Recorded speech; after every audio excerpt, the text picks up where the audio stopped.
Hablar de ecocardiografía fetal es muy amplio, sin embargo, este tema está dirigido sobre todo al cribado en las cardiopatías congénitas y al diagnóstico de las enfermedades más prevalentes que vemos en la etapa fetal. En cuanto a las cardiopatías congénitas críticas, como ya ha sido definido en una ponencia anterior, sabemos que esto es muy importante. ¿Por qué? Porque de este diagnóstico depende preparar a los familiares, ver dónde pueden nacer, en qué centro pueden nacer ese bebé, ¿no?, con cardiopatía congénita crítica y el plan postnatal que se va a tener con ese bebé. Entonces, esto es frecuente. Sabemos que de todas las malformaciones fetales, las más frecuentes son las cardíacas. Y de este número de malformaciones fetales, el 25% se deben a cardiopatías congénitas críticas. Entonces, de aquí la relevancia de hacer un diagnóstico temprano prenatal. Entonces, ¿cómo se hace un cribado de una cardiopatía congénita crítica? El ecocardiograma fetal depende mucho de los centros, de la experiencia. Sin embargo, en Latinoamérica estos últimos años ha aumentado la sensibilidad. La sensibilidad ha ido variando del 50 al 90% dependiendo de la experiencia de cada centro, ¿no? En el Hospital Rebagliati la sensibilidad correlacionando con las ecos postnatales, estamos en un 80-90% que estamos en relación a lo que la literatura publica.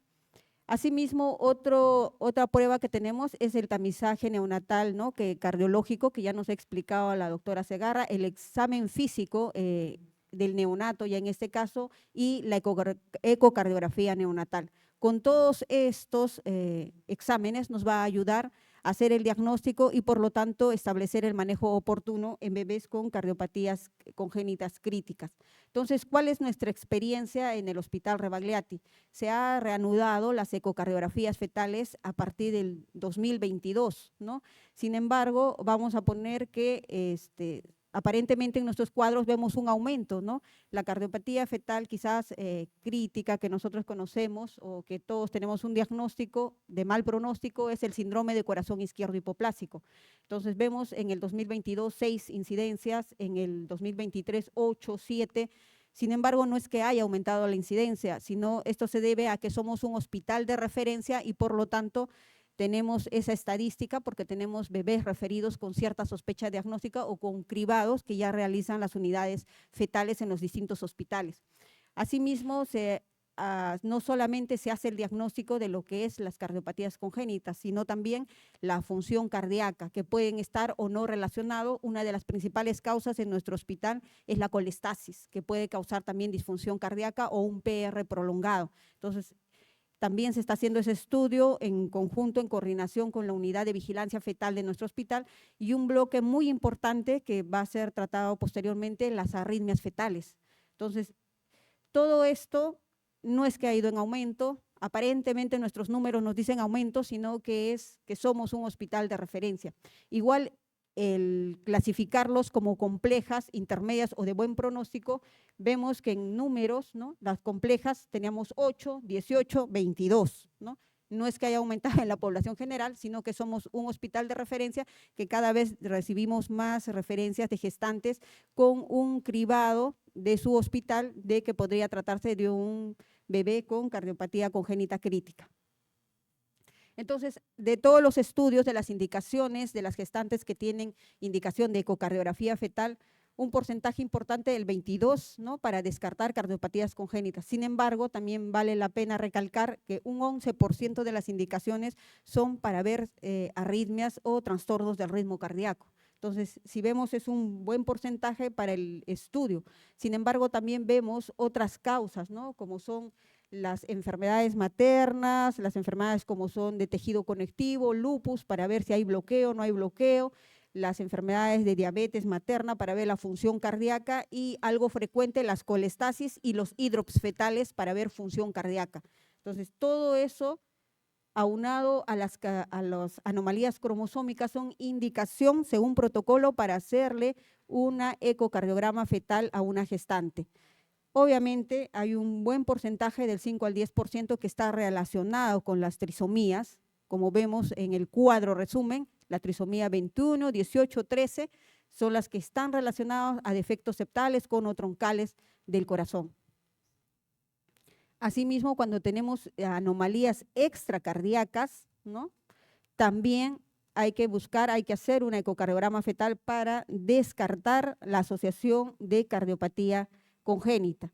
Ahora, en cuanto a los factores maternos, si esa madre ha tenido alguna infección durante el embarazo, ¿no?, sobre todo rubiola, ¿no?, o cualquier otro síndrome febril, virosis que puede dar también miocarditis, tiene indicación de un ecocardio fetal, o si ha estado expuesta a algún fármaco o contaminante, también tiene riesgo. Entonces, en todas esas pacientes se debe hacer.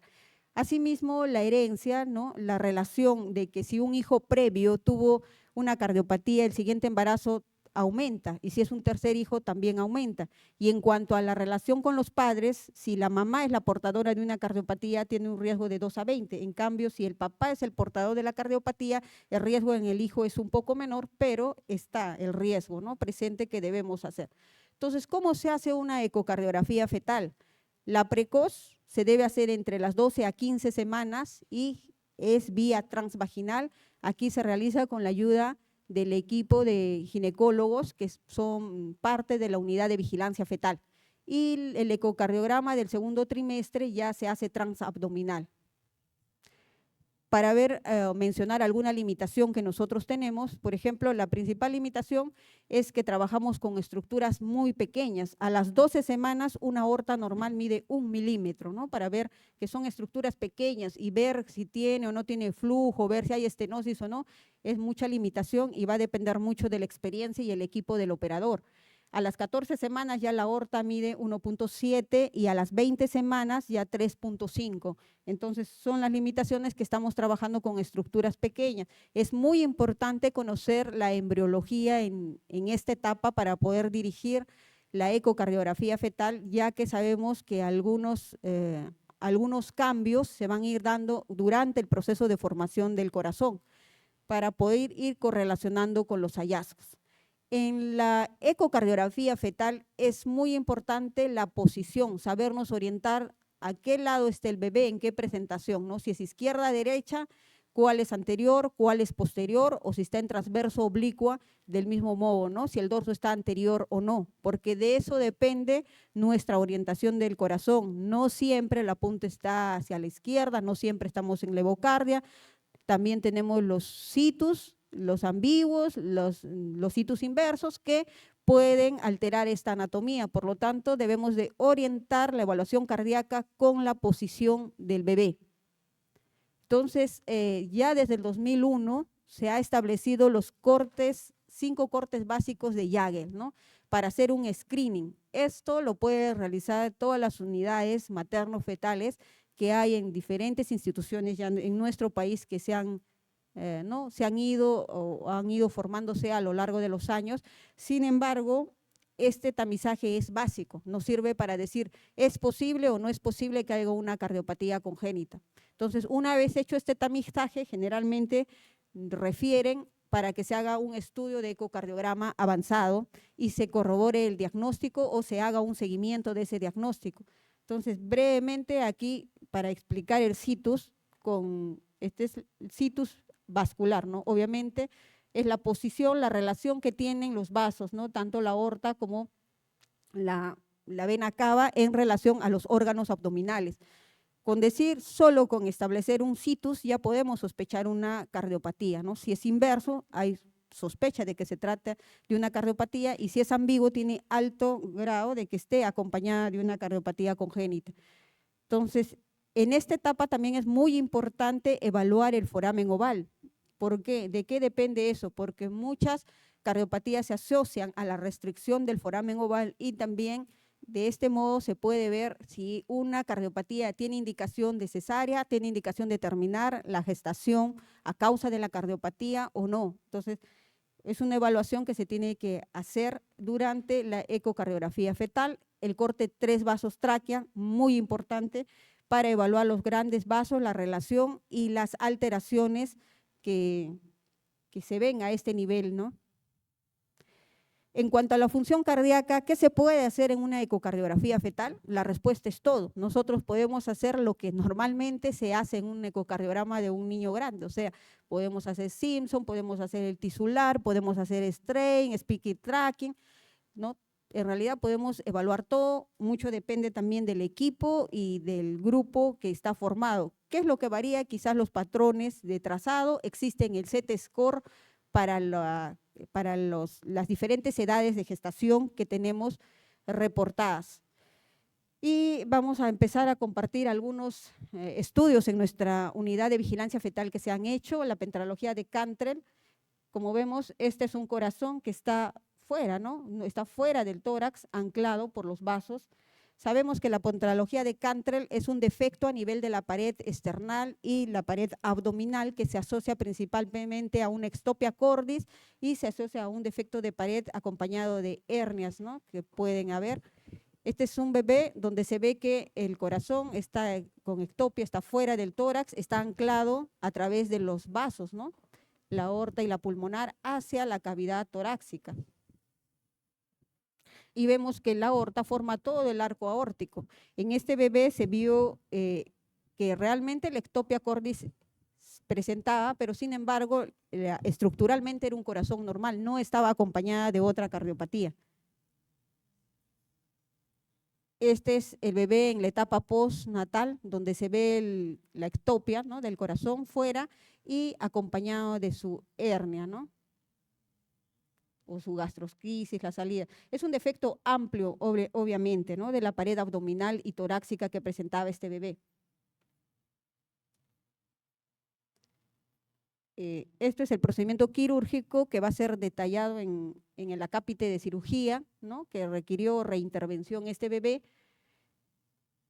Otro diagnóstico que nosotros hacemos son las hernias, ¿no? Esta es una hernia, ¿no? Diafragmática que lo que hace es desplazar el corazón hacia la parte anterior y hacia la izquierda. Aunque tengamos ventana limitada, nuestra función como ecocardiografistas fetales es ver si la anatomía de este corazón está bien o viene con alguna otra malformación y evaluar la función cardíaca.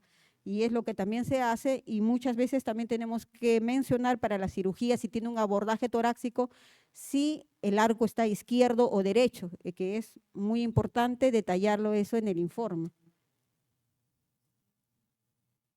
Este es un caso clínico de un bloqueo AB que se presentó en el 12 de octubre, ¿no? Es un bebé referido a las 32 semanas, ¿no? Que llega al hospital con el diagnóstico de un bloqueo versus decían que podía tratarse una arritmia cardíaca, un flutter, sospechaba. Sin embargo, en la unidad materno-fetal se hace el ecocardio, se aprecia que hay una frecuencia auricular de 120 y una frecuencia ventricular de 48. Aquí se ve en el trazado, en el modo M, que tenemos más latidos auriculares que ventriculares y se hace el diagnóstico de un bloqueo AB de tercer grado. Ese bebé en ese momento tenía 32 semanas, se lleva al tratar de llevar al término de gestación con un seguimiento así cercano, la mamá estuvo hospitalizada mucho tiempo y en junta médica se planificó la colocación del marcapaso postnatal, se hicieron todos los trámites respectivos, ¿no? Esos son las ecos de seguimiento y el bebé pudo llegar a las 37 semanas con un peso de 2,946. Con ese peso y con un latido que tenía menos de 50 tenía indicación de colocar un marcapaso, ¿no? Se colocó un marcapaso epicárdico, que bueno, hubo una intercurrencia de que se desplazó, hubo hubo alteración en la captura y fue reposicionado, ¿no? Y esa bebé actualmente vive y está siendo seguida por un colega en Arequipa. Una limitante quizás es en los prematuros. Nosotros podemos hacer en el diagnóstico prenatal las cardiopatías. Sin embargo, también mencionarles este caso de un prematuro de 1.200 gramos con una coartación severa, ¿no? Con una coartación y una hipoplasia severa del arco aórtico. Entonces, este bebé por el peso, la edad gestacional, a veces no hay mucho que ofrecer, sin embargo, se le ofreció un procedimiento de cateterismo en nuestro hospital. Y este es otro bebé también prematuro, en el cual nosotros podemos ver que se trataba de una doble vía de salida con una estenosis pulmonar importante, ¿no? Este bebé igual nació prematuro, 32 semanas, y esto está correlacionado con el hipoflujo que vemos en la radiografía de tórax. Igual estuvo en el servicio de neonatología más de un mes tratando de ganar peso para que se le pudiera ofrecer un tratamiento. Y el tratamiento de este bebé fue un cateterismo cuando ya tuvo más de 2 kilos, ¿no? 2,800. Vemos en el diagnóstico de cateterismo la salida del ventrículo derecho, una estenosis, ¿no? Una estenosis importante. Y fue sometida primeramente a una dilatación del tracto de salida del BD, como vemos estrecho, ¿no? En el tracto de salida del BD, y posterior colocación de stent.